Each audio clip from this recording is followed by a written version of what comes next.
everybody. Wendy Sellers here, the HR lady. I'm back with JC talking about AI and HR. Don't threaten me with a good time, Wendy. It's good to be back here, and it's a fantastic topic. You usually don't have a lot of like two-letter words, AI, HR, IT. I want to briefly talk about, AI and recruiting. Humans are still needed. I cannot stress that enough. Robots use data.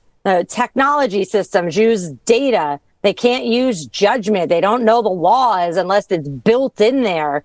So you need to make sure that in recruiting and all aspects of HR, if you are using any kind of technology system, if you're using anything that is predictive analytics, people analytics, any kind of AI, that you make sure that your data or your outcomes or what we think the outcomes are not biased.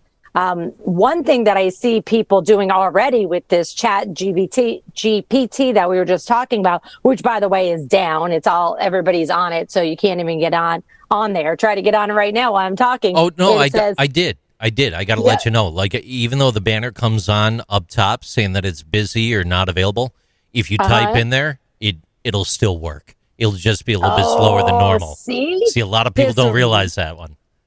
This robot just totally, threw me off my game there. Yeah. So what some people are doing, and I don't blame them, because we as employers ask candidates, we want them to jump through hoops just to apply to our job, even though we haven't talked to them yet.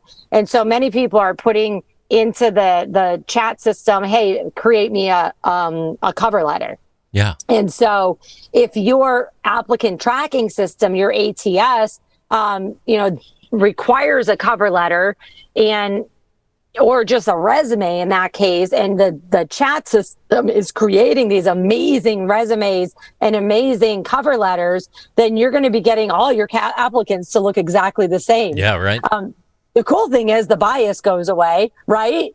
The uncool thing is, for your employers, now you're being tricked by candidates just so they can say, listen, man, it's not about my resume. Talk to me. I'm the right person for the job. Yeah. And, I do recruiting as the HR lady. I have somebody on my team that helps me with that. And it is a human-based activity. I don't care if you have the most expensive applicant tracking system in the world. You have to talk to the other humans. Your AI technology is going to rule out resumes and candidates that have absolutely no business applying to your job.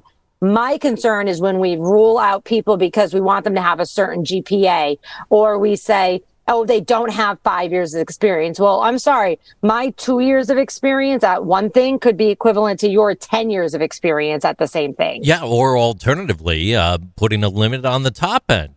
We don't want anyone that has 32 years experience. And then you could be inadvertently excluding people that are over the age of 40. Right, exactly. And then you could also, and then it gets down to race as well, and, single parents, things like that. When you say race, you're talking about like how fast you run? No, I'm kidding. Yes, definitely how fast you run away from this conversation. That's right. That's right.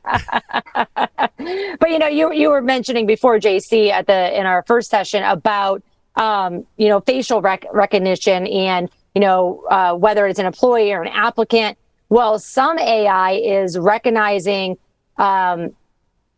emotions on somebody's face during an interview or just during an employee conversation using some kind of technology system.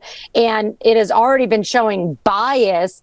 Many of them have already shown bias that they are inadvertently saying, okay, if you are a black male, you are shown as automatically as angry versus a white male. Oh my gosh. And so, right. And so you have to use, I don't want to say common sense, but you have to use experience, your knowledge, skills, and abilities, and your humans to say, no, that's not right. I was given an example earlier today on this conversation about, like, let's just say we ran a report and we said, okay, this manager, we're trying to hold managers accountable, and we're running an analytics report, and we're like, wow, this manager has a lot of turnover and a lot of layoffs during this time period, and it's got to be the manager's fault for sure. So now we're going to go fire the manager.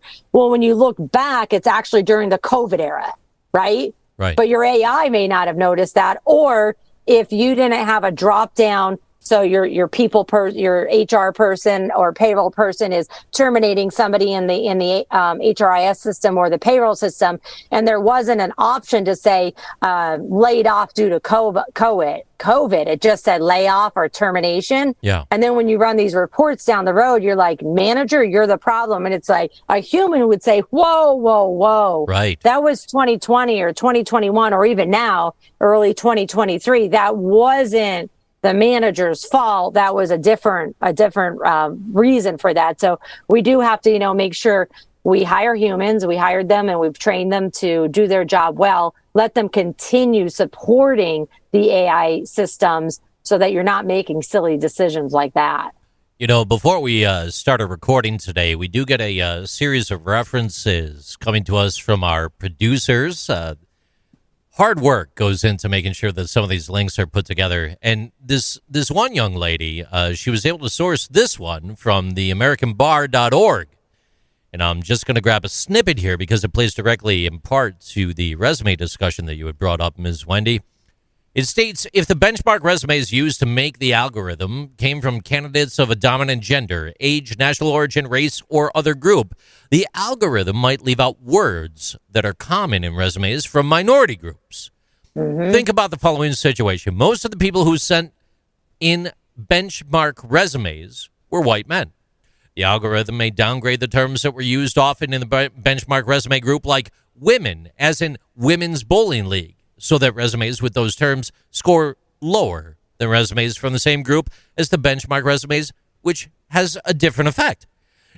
If we look at the Fair Housing Act claims, they've been the most common type of lawsuit involving claims that use algorithms that had different effects on different people.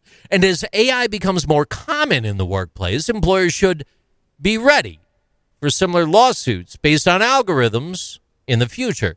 That advisement is coming to us today directly from AmericanBar.org.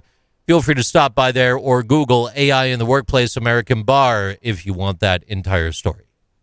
Yeah, it's super important to know that not to, I don't want to say not trust AI, but not automatically trust it just because it's AI and just because it's a really cool, applicant tracking system or, people analytics system. You have to know where has it been tested? Where has it been validated? What are is it 80% accurate? Is it 100% accurate? A lot of these technology companies, no offense to any technology companies that are listening, but they're going to sell you that this is the best thing since sliced bread.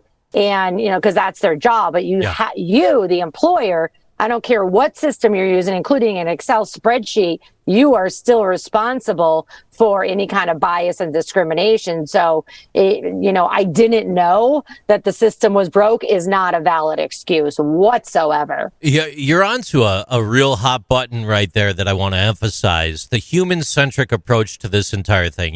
We are going to see within short order Microsoft start to include aspects of ChatGPT or Lambda or GPT-3, GPT-4, which are basically really just language standards. They're going to be including that into their Microsoft products. So we will be at a tipping point here probably before the fiscal year ends, where you'll receive a Microsoft update and you will have AI integrated into Word, Excel, PowerPoint, and everywhere in between, providing you these abilities all the way down to probably like plagiarism trackers and the whole nine. So it's leveling the playing field. It's enhancing abilities. It's that human aspect, exactly as you're honing in on, that's going to be so critical. I support you on that.